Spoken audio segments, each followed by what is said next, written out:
Before we start, hit that subscribe button if you want to see more content. And let us know who your favorite pitch was by making a comment below. Thank you.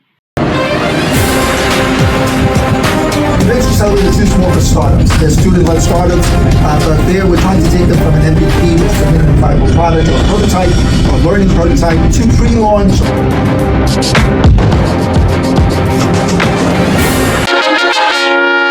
There's Kaylee, Christian, Kavehana, and David. It's a blessing to have them. They do a lot of the marketing and stuff like that with Dia.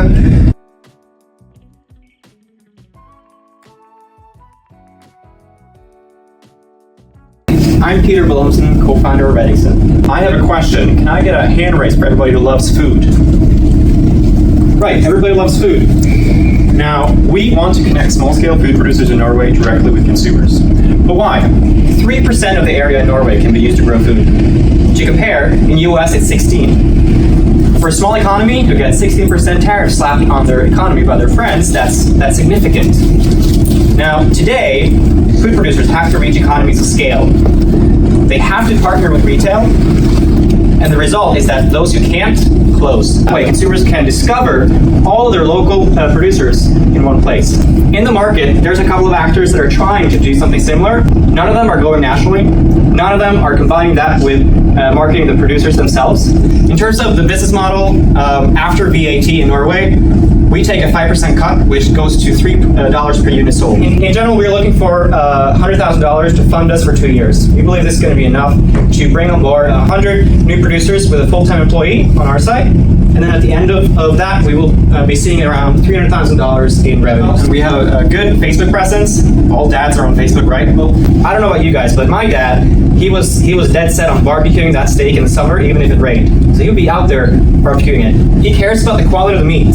And in Norway, we have really high quality meat coming from local producers that no one can access. And then we have a production team and a legal advisor.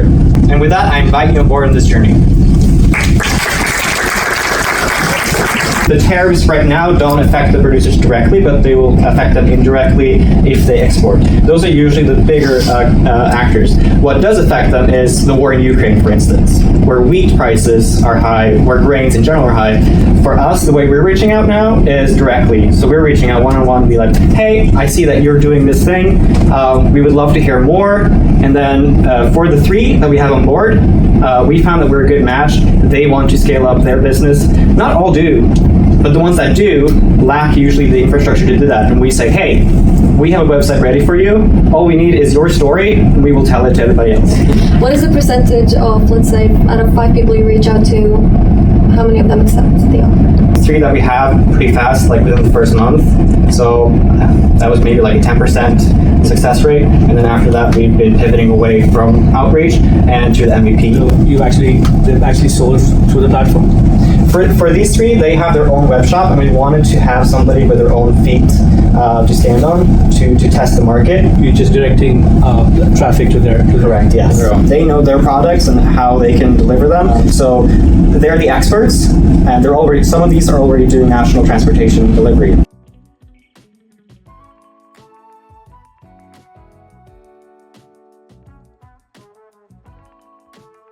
Certain risks that are kind of overlooked by the everyday individual. And that's what we're trying to do, save some lives. The big issue here being that every year in the US, around 10 million people misuse opiates, which, especially in the party-going scene, where you care more about looking good and having fun, you're at a bigger risk. So this leads every year to around 110,000 overdose-related deaths, which is especially sad when we have Narcan, a little nasal spray that can halt an overdose, assuming you get it to the person in time. As someone who goes pretty hard when they dance, having this all night can get a bit disrupting, sorry. And the other solutions are med teams, either on-site or via 911. And if you're in a big crowd of thousands, it takes 10-15 minutes to just get to the individual and then get them out to the med. PartySafe is the first one aimed at the individuals, accessible within seconds. To carry Narcan with them every day, wherever they go, you clip it onto your shirt, you clip it onto your belt, you throw it in your pocket, and you worry about it. And when the situation arrives, you have it with you. Our go-to-market strategy, pretty stepstone. First, those individuals that already know about Narcan, that may care about it, but won't carry it themselves because it's too much of a hassle. Then smaller venues, LGBTQ plus venues in New York, that allow safe partying and the risks that come with it. Next will be some other startup competitions, especially production startups. And lastly, some important partnerships to hit the ground running. In year 4, we're looking at around 5,000 units at $21, giving us 105 in revenue and 59 in profit. And from you today, we're asking for a big deuce. This product can carry itself. We're self-funding, and what we're really looking for is connections. If you're active in the party scene, if you're active in the medical scene, we'd love to connect for our team. We have myself spearheading the idea. We have my partner, Mackenzie Taker, responsible for product design. She's a terrific architect and interior designer, so that's really her space. And lastly, our friend V, responsible for marketing. She's already doing marketing in high-end fashion, and we're trying to make safety fashionable. If you'd like to connect, here's a QR code for So I'm clubbing, right? That used to be the term. How do I know when to use this? Like, how would, like, as a user, because you're B2C also, if I'm there and I see someone, I happen to have this clip, how would I know that this is the right thing to do? Having a different medical issue, it doesn't have any harm to it. So there's no real risk of someone using it when they're not supposed to. Okay. How much would it cost? $25. And how many times they can use it? You can use the Narcan once, and then you can like open up the case, replace a new one into it, and so once you buy the case, you're kind of set with that.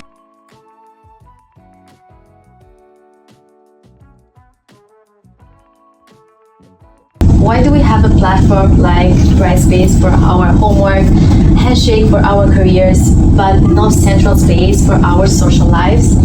And this is not just about a missed event. This leads to social disconnection, with 70% of students report to feel lonely. Patchly is a centralized space where students can find, create, and join events across all 25 CUNY campuses. No more flyers, no more endless scrolling, and no more feeling out of the loop. Patchly lets you see where your friends are going to, chat with attendees, and also review events. But it shows you the right events based on your preference, your location, and even your free time. Our users are mostly commuter students, and they're busy. They're juggling classes, jobs, and busy life in New York City. And they live on their phone. They're used to quick and intuitive apps, not forms and emails. So Patchly fits right into their habits. And we already have 30 students sign up to our newsletter with zero marketing spending. And we're asking for $50,000 to make Patchly a reality. And the major part of it will go to the app development and the marketing. And this is us, Aurora and Jay. We're both CUNY students that want to create this for students just like us. Because who can solve a student problem better than students? Thank you. And how do you know when they come out, like after graduation, or is this something that you want to continue through like alumni or so for now we're focusing really on students, on active students, but we're not excluding the possibility to have also alumni if they're interested. But when a student graduates, how would you know that they graduate, or you scrub them from the platform? For now, after they graduate, much probably their email will expire after a year. Why wouldn't you explore making colleges pay for this? We also spoke with the college itself, and they like the idea, they're interested. But for now, we don't want to rely too much on the institution, just to be as flexible as we can and as independent, just to give the student the voice. Can you provide some context on how did you come up with that?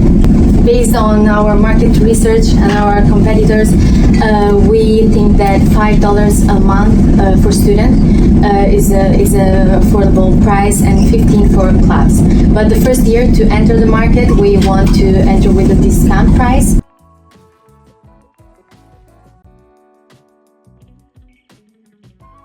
And I couldn't understand a single word that the professor was talking about because I never done math in English. And I also had to work full time because I was paying for my own tuition and I didn't have the luxury of dropping the class. So that's when I started looking for solutions, and I stepped into this research about neuroscience and how learning works.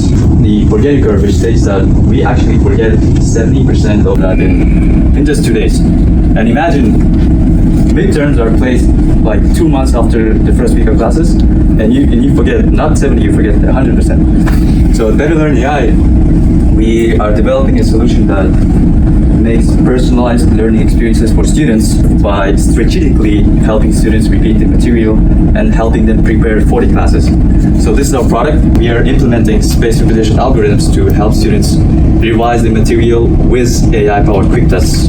I've tested on myself so far, and this was the result of that term, which got me to getting a bunch of A's and B's. In addition to working full-time, I also got an internship and I was doing side projects. So there's the big guys like NotBookLM by Google, which our difference is that none of them prepare students prior to the class. Our segments are college students that speak English, and we also mainly so far focus on BZ, pre-med, and STEM students that have access to smartphones and laptops. This is our business model. We will do freemium with free basic app features, and we are also going to do 1 week free trial for premium, bring us to $958,000 in annual revenue with $10,000 in expenses. We conducted prototype testing on 90 students. They seem to like it. I'm also part of MIT and Zan Entrepreneurship Center at CCNY, where I've also pitched this startup. This is my team. It's only me so far. I spent about 2 years researching neuroscience. I'm also a third-year CS student at City College. And thank you. You're a one-man operation. Yes. I think I'll have to find a marketing intern or somebody that. And you think that that's enough? For the initial fund for the first 6 months, yeah. You said you've tested it with 90 students. Do they actually have the products and they use it? Yeah, we are in the process of co-designing, getting feedback from the users. They're saying this is not working or this is working good, and then we develop as we test. And you're allowed with Canvas as a third party to access. Yeah, we get their API and connect it to ours. Where does the AI element come in? It sounded like there's some personalization going on. Yeah. Where does the personalization come in? So, in the initial stage, we'll use existing LLM models to. The platform will be integrated with existing learning management systems like Canvas and Brightspace, and we will use AI to tailor their experience to the classes they're taking.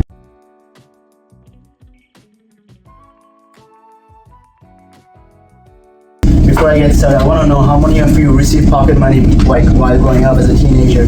Please raise your hands. Damn, you were like quick. You used to get like $5 per week, right? I got blessed every week. That's amazing. Even though we used to receive pocket money, there were like certain problems associated with this pocket money thing for us, even for our parents too.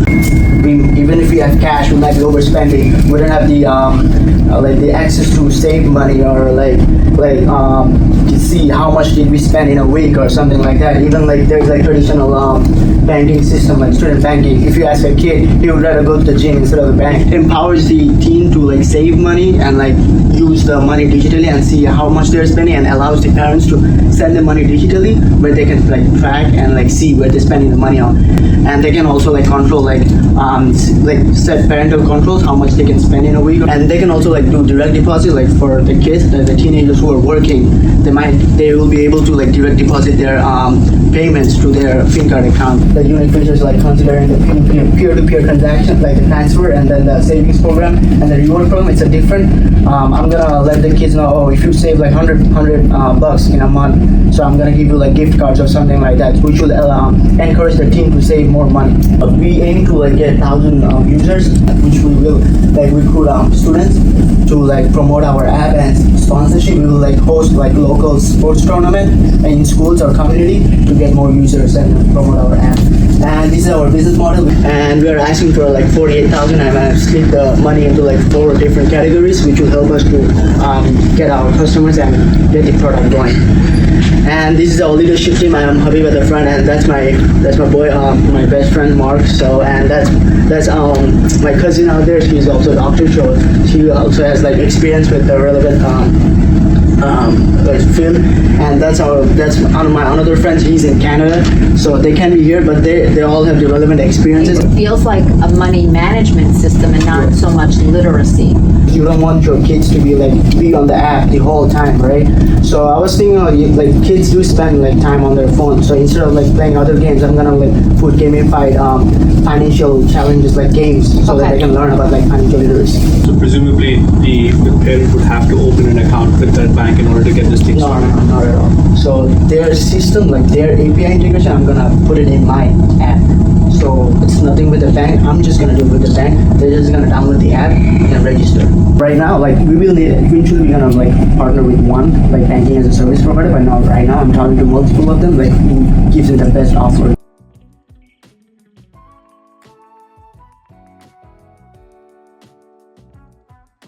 I am the founder and CEO of Markitude. My name is Christopher Gualma.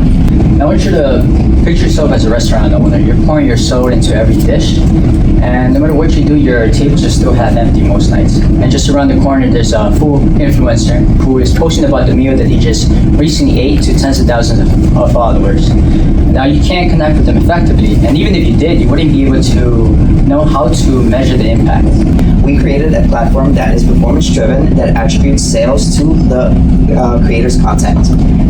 The platform is hands-off for restaurants and introduces them to influencer marketing. How do we fix that connection, the broken connection between restaurants and influencers? Well, that's where Markitude comes in. With Markitude, automates the entire marketing process from the marketing campaigns to compensation, as easy as 1, 2, and 3, 4 steps. Our influencers are pre-qualified to drive results, and thirdly here is we track the performance of the campaign in real time. We use metrics, engagement metrics, how many people come in through reservations, how many people order online. Our market segments are twofold. We are targeting restaurants in the New York City space, primarily Manhattan, Brooklyn, and Queens.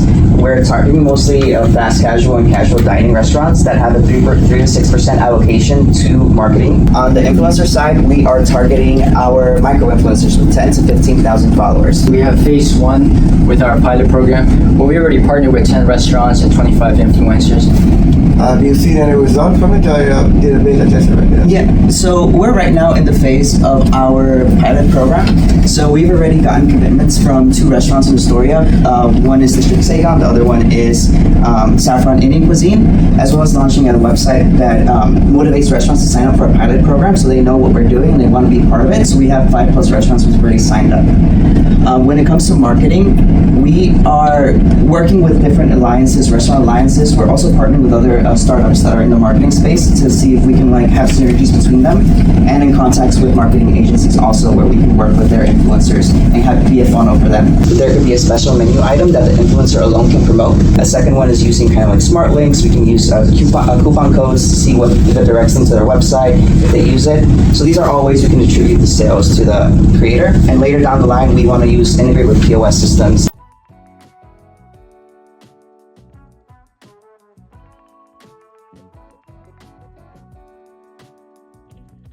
One in 3 people in the world will suffer from cancer within their lifetimes. And that number can go much higher if a member in a family has that same type of cancer. For us, it's a devastating experience. And we know that because both of our grandmother lost their battle to cancer. How do we stay healthy? And at the same time, there's something that we do every single day, which is drinking coffee. What if in that moment, that ritual could become something preventative? So what are we doing? We're doing cancer preventative coffee. That's us, Kavehana, a better for you coffee brand. We are functional coffee, and we're going to be ground coffee infused with supplements. No one in the functional coffee space is solving this specific problems. Some brands are only focused on energy drinks. Others are focused on mushroom alternatives or decaffeination. But no one is bridging the gap between wellness and recovery, especially for the millions with cancer and their families. Kavehana, we own this space. People also don't really take supplements, even though they are readily available, at least for cancer, because sometimes they're hard to obtain, and sometimes they are the routine is difficult for people to pick up. We'll launch across direct-to-our customer service retail, such as store sites and retail as Amazon and shop in store as Whole Foods. Our strategy is to pair recurring subscription with channels partnerships, growing both customers, loyalty, and brand exposure. Our first bag, we will be making $5 in profit. And once the customer acquisition cost drops off, the recurring orders, since we'll be using a subscription model, our profit will be $10. We are asking for $130,000, which is going to be split into research and development, inventory, tech, and acquisitions. We've already made serious headway so far. We've already had preliminary conversations with the formulator, with the CPG consultant. We've been working on the MVP product and have been interviewing potential customers. But most of all, we have found a source for our coffee beans. We are Harry Marmo, Aaron Ye. We're both CEOs and co-founders of Kavehana, Entrepreneurship major here at Baruch College. I'm a sales and a marketing advertising experience. And I have worked in the nonprofit industry by trade. Thank you. What supplements are you actually using? And the second part is what approvals do you require from a reg perspective to actually make that kind of like saying it's cancer prevention? We're still in the talks about these specific items in the recipe, so we will not be disclosing them today. But we do have things in mind, and we've spoken with the formulator in order to see exactly. But in order to say those words too, we're making sure that we can deliver on that promise. My family actually has a coffee farm in Hawaii, so when I told you that we have somewhere to source from, we can source premium Kona coffee beans at a deep discount. And I noticed that you guys brought the number down to 25% retention. Yeah. So that's the key, because people are very particular about their coffee. Yes, it's a habit, but it's very unique to everyone. So is there going to be any alteration in taste? And why did you project only 25% retention? Just because we wanted to make it safer side. Yeah, we wanted to be on as safe of a side as possible, showing that the numbers, there's so much scale that is possible with other numbers. But we're working with our formulator on that.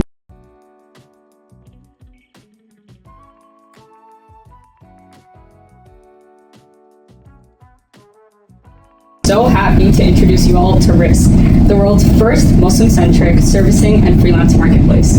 Despite living in the land of opportunity, Muslims face difficulties in the job market due to discrimination. And if you're someone who's a freelancer, there's a lack of niche religious gig visibility within these markets. And for those who do provide religious services, they have limited outreach, which is often limited by WhatsApp group chats and word of mouth.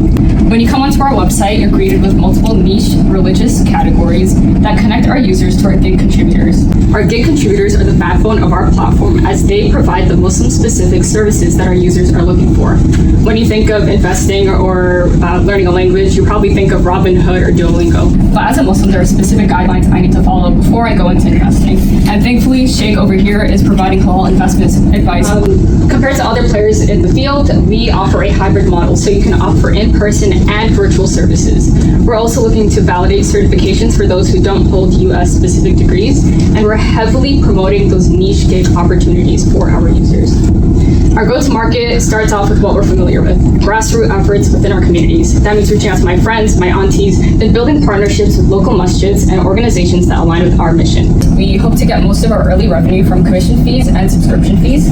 We're expecting 10% per transaction and premium memberships priced at $5 per month. And we're going to allocate most of our funds towards advertisement and operational costs, making sure our employees feel supported and making sure that we're able to onboard new users every day.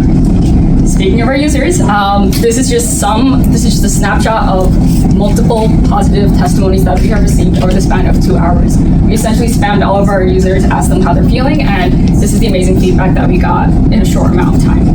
And this is in part due to our successful beta launch. We're currently live right now, so feel free to check us out. And the This beta launch has allowed us to acquire new users and build partnerships with organizations like Young Muslims, Recoded, and One. I have a background in computer science, and I currently work at the Walt Disney Company. I'm the product and partnership lead. My partner, Uzair Pasta, is studying political economics at UC Berkeley, and he's our strategy and business lead. Last but certainly not least, we have Doman. He is our core developer and our technical lead with an extensive software background. I really hope we can increase our risk together on riskfreelance.com. Feel free to scan the QR code and follow us on our social medias. We'll actually be launching our Founders Series this Saturday, so stay tuned for that. How to make sure that they will stay on the app and not just take the customers, spread the word about themselves, and tell them, all right, go follow me on social media, and skip the whole commission process. Most people right now are they're marketing through WhatsApp group chats and word of mouth, right? They don't really have a social media presence, so we don't. And a lot of the people who are providing in-person services are over the age of 30, so they're less likely to be on social media. So our platform provides the advertising, so they don't really have to open their own social media and have to allocate their own money towards marketing. We kind of do that for them. Are you restricting it to any particular kind of gigs, or is it very broad-based in the kind of services that somebody can find on the platform? It's pretty broad, but we try to implement the idea of Muslim-centric services. So we have multiple categories of the types of languages you can learn: investment, business building, and then social media marketing. What is the halal way of doing that? So we basically encompass any category you can think of, but with a focus on Muslim principles that are difficult to find. I guess the climate of the U.S. Is it something where people felt like they were discriminated against? With the new administration, DEI phasing out, despite the fact that there are Muslims who have the skill sets that we need, they either can't find a company that aligns with their beliefs, or they can't find a company that is willing to support them. And oftentimes, if you can't find a corporation to work for, you go into freelancing. But when you go into freelancing, everyone immediately thinks of logo design, web development. What if you're someone who wants to teach a student, how do I learn the Quran? That's something you would usually tell someone that you know someone. But if you're in the Midwest, you probably don't know as many people, so that's why our platform came about.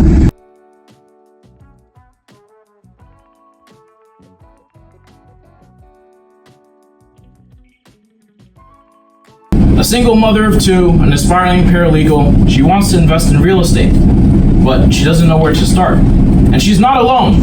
There's a current wealth gap among black and white investors. Black home ownership is at 44%, while white ownership is at 72%.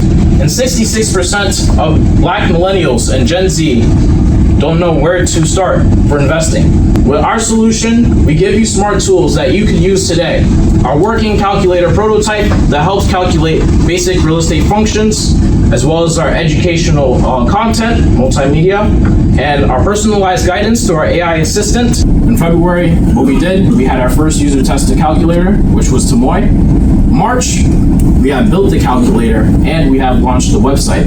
And I did an internal launch with my CS Club, which consists of 180 plus members, and we began the mobile development of the app. And then currently, we have outreached to 100 plus landlords, real estate investors, as well as engineers for more insights on how to better fine-tune the platform for the regular person's needs. We have a freemium model where we utilize our educational tools as well as our calculator. Then we have our AI subscription layer where we charge just $10 a month. And then we have referrals, so we're kind of two-sided. We also partner with trusted agents as well as organizations, and as well as licensing our content and tools to other schools and nonprofits. That we have all 5 features. What Realti does best is that we synthesize all these fragmented aspects of learning real estate or just wealth creation, and we make it a great experience for our users. MVP testing, this is more internal with clubs across CUNY and SUNY. We're going to expand to real estate organizations next. And then for step 3, it's in improving our AI and our user guidance. And lastly, it's integration of Web3, which will be powering the platform. Finally, the all-star team. Victoria Watson, who is a founder and real estate investor, multimillionaire. He has multiple residential properties. Ariana Watson, his daughter, Carnegie Mellon student. Fumi Ekioyo, she's also a Carnegie Mellon student, does our AI content and research. I'm a computer science student at LaGuardia. I'm the tech lead. And Abhay is a computer science student at Carnegie Mellon who does our development. How is it different from the other real estate apps? Most of the competition doesn't really do education unless they're solely educational platform. And the way I came up with my idea, besides Tamoy being my user persona, the talks that I had with my real estate investor were just like in terms of access. He himself had been kicked out from his father's home, and he had to find his own way to wealth creation. What was the feedback? Okay, most of the feedback had to do with like issues that they had in their when they were owning properties, and just like their journey to wealth creation. And when I had talked about my idea for the platform, they really agreed with it, and they wish they had the platform when they were first learning. And we have a 20-page document with all the information from the interviews, and we'll be using that to craft our curriculum as well as feed our AI. Is it educational about real estate, or is it also to find investments and be able to do something along those lines? The vision for the platform is to become a go-to platform for everything. So with the Web3 infrastructure, you'll be able to do fractional investing with properties.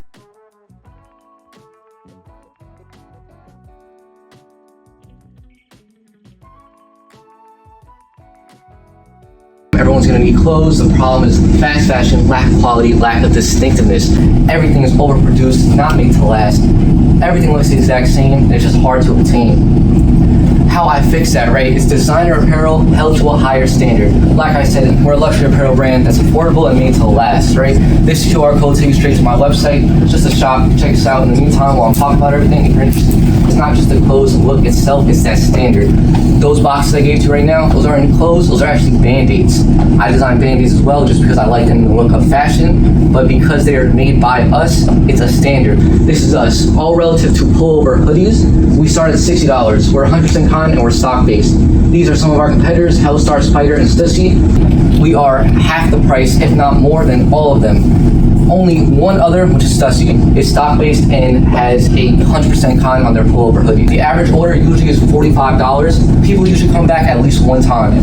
As far as our buying, website and Amazon are active right now. That QR code from before has our website. Amazon, they take a fee. So ideally, if you want to buy something, go to the website, please. Since last April, I've been doing $60 per pullover hoodie, similar to the competition slide from before, which each one costs me about $38 to make, which leaves me with a gross profit of $22. We need to really boost awareness. That's with social media, brand recognition, search engines, influencers, and events. And also pop-ups. I do in-person events to certain areas that are looking for vendors, people to sell something at their events to sort of boost morale. And I have gotten many sales in person. For right now, that's been working. As I've been in the beta phase, I haven't been able to go full-time into it and really just give it my all. Or once I can go full-time after I graduate and have nothing else but this, I can up the price to $75 and realistically lower the price of production down to $30, which increases the margin on both sides, which can result in a $45 of gross profit. So far, we've made $2,500 plus, probably closer to $3,000. We've had 9 members join just our website alone since the beta launch, and we get 10 to 30,000 views on Instagram alone. That's not including any other social media platforms. It's not including our website clicks. That's just Instagram. That's my most active social media. Right now, I am looking for 100,000. That's realistically going to go to marketing pretty much exclusively. That 50% marketing is really what I need. My name is Anthony Esgueta. I'm the founder. This is a QR link to my portfolio. I'm realistically a designer. I just like clothes and stuff like that, so I'm trying to always put my style on it. Thank you. If you guys want, that's another shop QR code as well. This is our brand email. Thank you for your time. Talk about your production. Where do you produce your clothing?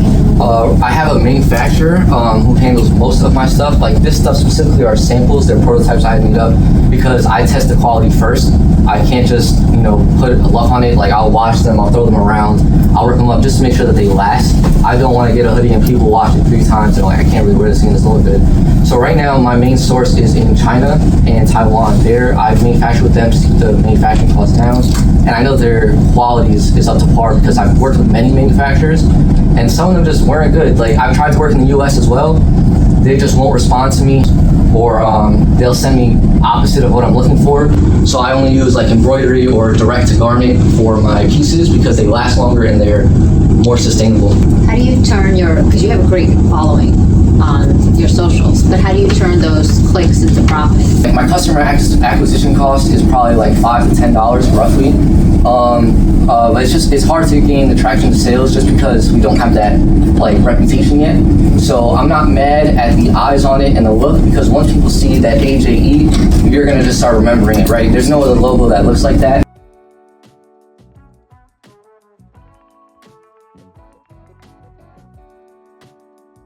and today we're going to be talking to you guys about the brilliant idea, Repair Connect. I had a day where my car broke down. I'm a busy college student with a part-time job. I had to skip class. I couldn't go to my part-time job because I couldn't find a car mechanic that could help me with a issue that I was having in my car at the moment. I had to wait 5 hours because there were 2 people before me, and I was unable to get my car repaired, as I was saying, because of this first come, first serve. This Repair Connect is a real-time updating, scheduling, booking system for traditional mechanics. I can find the mechanic right now, and it will allocate me an available one near me, as well as a future appointment with a mechanic that I trust and I know. Second is, why are we not seeing prices before we book anything? Why are we surprised every time when it comes to mechanics? For about 2 million cars in New York City, that's a big population. In regards to the mechanics that we're looking for privately owned mechanic shops who are seeking visibility and who are seeking more customer relationship management. Market size, the automotive repair industry in New York City is about a $3 billion industry with 5 million appointments booked citywide every year. Out of that, 1 million of them are booked online, either through websites or calling. We went out in the field and we spoke to many mechanics, and we had positive feedback. We had number one, a mechanic that wanted to be partners with us. They said, we love this idea so much, can we be partners in this idea? We had over 14 mechanics saying, let's join today, can I join? Is this platform live? And then very few of them said, let me see how it goes first, and then I would love to join. But as I was saying, there has not been one mechanic that said, no, I wouldn't want this. Repair Connect is a company that will do all three, whereas connect you with mobile mechanics. Mobile mechanics are mechanics that come to your home that can do oil changes, things that you don't need to go to the mechanic for. You're at home getting ready in the morning, you're getting your car washed at the same time. As well as insurance uploading. Why are people paying out of pocket? Insurances cover so much. We are spending money on insurance, so you might as well get the coverage, as well as loyalty program. Let's keep everybody on this platform as much as possible with points and reward system. So we have a seamless onboarding system that allows mechanics to be vetted, because we only want trusted mechanics. We want people to take care of your car and not get scammed, as everybody knows the mechanic industry to be today. For every transaction, it's 3% added onto it. So we're not taking away from any mechanic making any type of their money. We are bringing people to them, as well as bringing convenience to the customers themselves. So for every repair, it's averaged to be $500, and we take $15 on top of that. So design is the most important thing. UI, UX, everybody needs that to push an app to get as many users, as well as social media campaign, and 20% software, because we're both software developers at CSI College. We both do computer science. So this is me and my co-founder. As I was saying, we started a software company. We know what it takes to make software, and we know what it takes to help everybody in the car industry, because like us and like all of you, we all hopefully drive cars, or we know someone who does, and this problem needs to be solved. What kind of mechanics any damage like car? What about insurance and liability insurance? So that's a very beautiful question. So we want to bring trust as much as we can back into this industry. We want to help as many. We are willing to take the downside at the beginning to build that trust, because accidents do happen no matter what industry you're in. So things like that will happen. However, we are willing to cover and help out as much as possible so we can build a platform's trust. But depending on the problem, there are so many ways to solve it, where it's number one, we speak directly to mechanic shops and we find out what the issue is by saying this person was supposed to fix the damage, but the dent is not perfectly fine. You paid the money, I need a refund. We are willing to give that refund, because we're trying to build trust back. And I understand that's crazy. It's refund for a whole job, you're losing money, but it's all about taking the hit in the beginning to build that trust, to then see a foreseeable global company. And are the mechanics in agreement with that? Yes, because they're not losing money on that. We are as a company. Mechanics are taking their profit.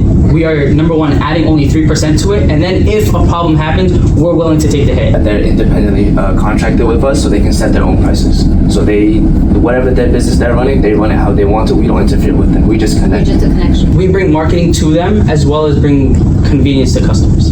So the scheduling happens on the platform, but the payment is offline. Yes, so that's amazing. The booking system is what we will provide for mechanics. So not only are we providing convenience for customers, we're also allowing a real-time updating system. A lot of these competitors are very outdated.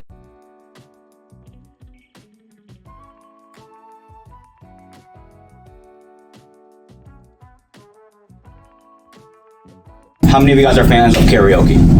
Anyone? Yeah, done karaoke before, right? And in your music streaming platform, like let's say you're using Spotify, maybe Apple Music. and like you try to search up maybe a karaoke version of it, you can't find it. So where do you go?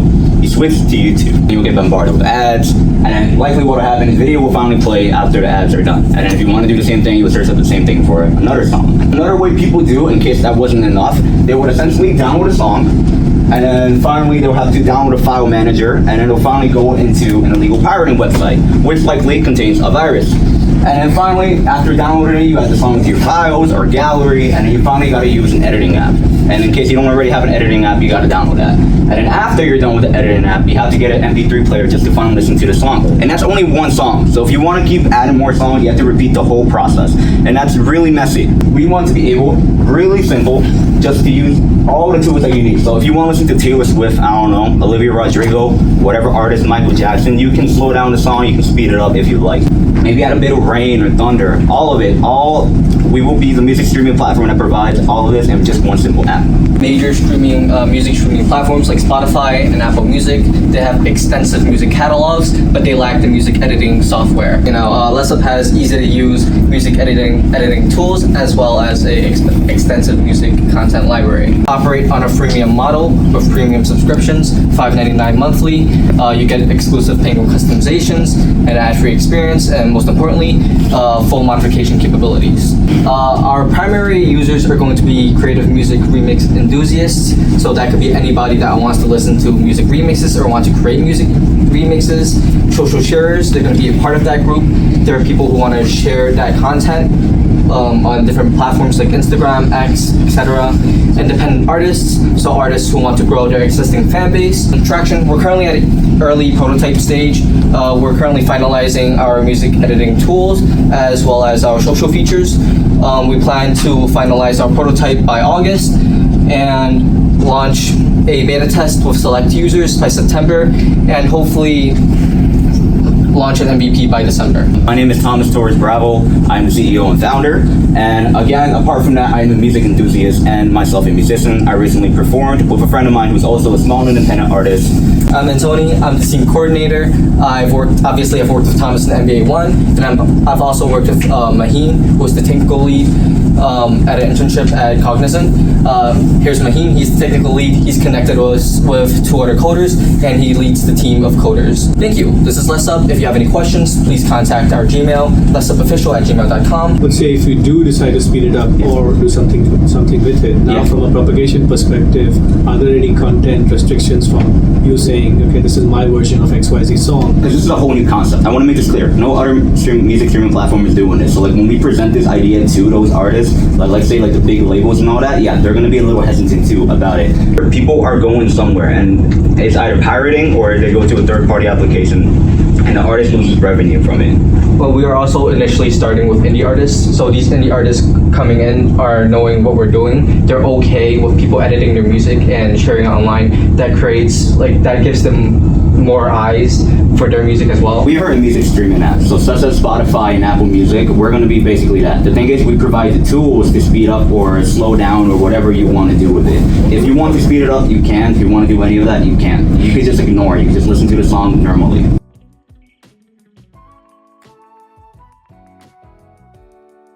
I am the founder and CEO of Kayotiz. I'm also a full-time entrepreneur and also a sneaker customizer. So buyers who are potentially interested in the market find it hard to find credible artists. The biggest thing to mention is that not only is sneaker customization becoming very prevalent in just everyday use with regular sellers, but it's also hitting celebrities. This is our 3-sided marketplace. We have sellers and buyers who are 2 sides of the same coin. As you can see, they have many similarities. Not only are they Gen Z and millennials, but they just have a lot of similar interests. And the best part is that corporations are eager to engage with both our dynamic communities. Kayotiz is the only marketplace exclusively for sneaker artists, offering a combination of features found on no other e-commerce venue.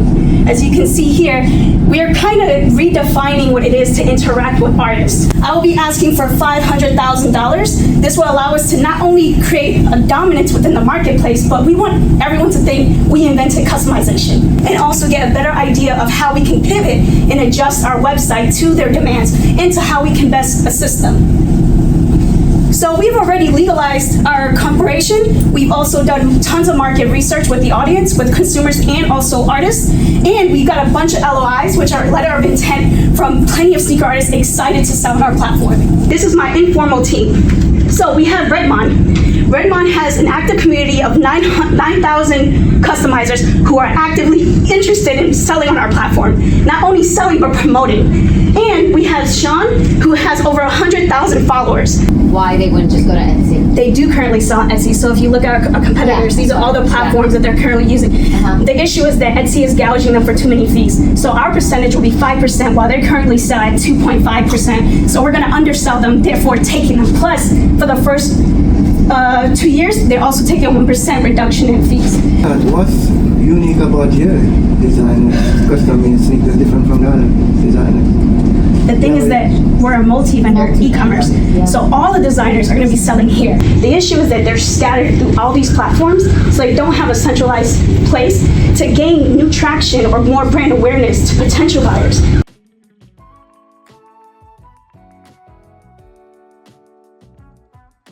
I'm the founder of Pulsebridge, which will be an operational platform for non-profit in West Africa. I was born and raised in Guinea until I moved here in 2017. And before that, I was really involved in non-profits. We set a date to meet, usually the first Sunday of every month. We set a membership fee, a monthly contribution. We also raise money towards, let's say, soccer plays. And we use that money to rebuild schools or mosques. Is trying to onboard around 15,000 in the first year. However, they are still operating manually using pen and paper, word to mouth, or texting via WhatsApp or Facebook. Just to show you how it is actually done. And here is a clearer picture how it is actually done. And the solution, Pulsebridge, will take all of that and put it in one place where we will have the solution, such as the members will be registered in one platform. You can see the org chat and the members. And the way to track their finances, you can see how many people have paid and which money is going to which program. I say they're still using pen and paper, and Pulsebridge will be tailored to really friendly, mobile, only for non-profits. The operation, the marketing training will be $5, which will leave us at $15 per association. And let's say we onboard 500 associations, the revenue will be around 120,000. This is the financial projection from year 1 to year 5. The black one is the expenses and the green one is the revenue. It really happened when I went back home this January from idea generation, in person, landing, building the application. We also want to try to build a website for them just to make them more engaged. We also met the directors of these associations, and at state level, he had promised us he will relay it back. He wanted even to pre-finance it because he was really excited about it. We had one-on-one interviews in Paris, New York, and Conakry as well. They're all excited. They think digitalization is a priority, but also transparency in terms of the funds, the money they put in, the grants. And this is the team. On the top left is me. I'm the operational manager at Amazon, and this is Mankin. He works at Google. He will be responsible for the technicalities. And the other two are in Guinea, Lamin and Tijan. He will be responsible for sales, and Jallo will be responsible for marketing. Do you plan in the future to expand into different ethnic groups in similar situations? Launching it in Guinea, where we know where the team is, but later we understand many communities actually have the commonality of being very community centralized. So by the time we launch, many mentors had actually suggested that we think about how we can put this AI as well as blockchain, because there's a lot of grant going on. Have you tested the prototype from the user perspective? They're able to figure out the clicks and... I have sent it to a few of my people that I know. We had 28 users already, and we are trying to make it very simple because they're not used to it. But keep in mind, back home everybody has an iPhone. They don't know the computer, but everybody is very, very good with Facebook, Instagram. Digitizing the software, this is not a payments network, right? You're not actually having payments flow on the network. No, I thought of that at the beginning, but talking to the mentors, I understand there was a lot of security going on, especially people are in America, Europe. So it's a very secure and complicated at this point. So maybe down the line, if you have some kind of thing to license, but right now we will not do payment through the application. So then on the administration side, is it, across all the different non-profit organizations, is it like a common feature set that works for all of them? Absolutely. Or they have more specific needs based on their organization? We are thinking to do it a centralized way so they all can understand, but it's not it's solidified yet. So when we talk to them, we will understand what they need, so that maybe the security will be based on that.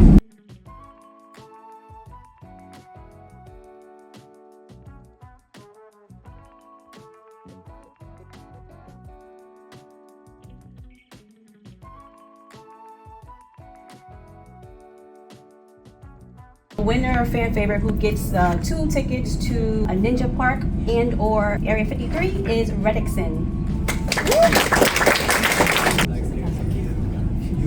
So we'll start with the third place first, which is Repair Connect.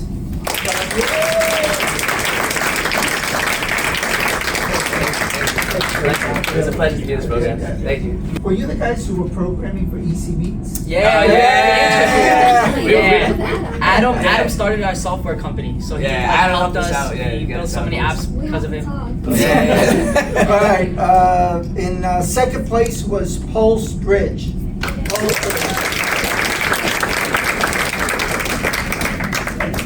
That's awesome. First place is PartySafe.